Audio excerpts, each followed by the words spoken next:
ఏం రాజేందర్, నీ మనుషులు ఎందుకు పంపినావు? నేను భయపడతామని. నాలో నీకు భయం కనిపించిందా?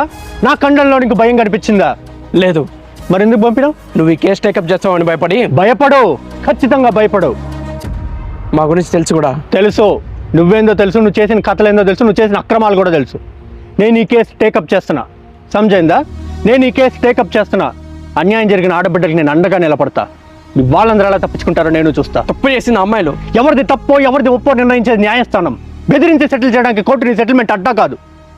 అయినా నిన్ను చూస్తే నాకు జాలేస్తుంది. నువ్వు ఎవరి కోసమైతే అండగా నిలబడతావో వాళ్ళే నిన్ను వదిలేసి వెళ్ళిపోతారు. వాళ్ళు సామాన్యులు.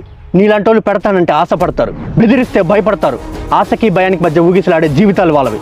వాళ్ళు నా కోసం ఉన్నా లేకపోయినా నేను ఎప్పుడు వాళ్ళకి అండగానే ఉంటా. అయినా నువ్వు కోర్టు మెట్లెక్కి 4 సంవత్సరాలైంది, ఇప్పుడు ఎంపికుతావు. ఎన్నేళ్ళైనా నా ఆవేశం తగ్గదు, ఆశయం మారదు. ఒకసారి నేను నల్ల కొట్టు వేశానంటే వేసుకోవడానికి పిటిషన్లు, తీసుకోవడానికి బెయిల్ ఉండవు.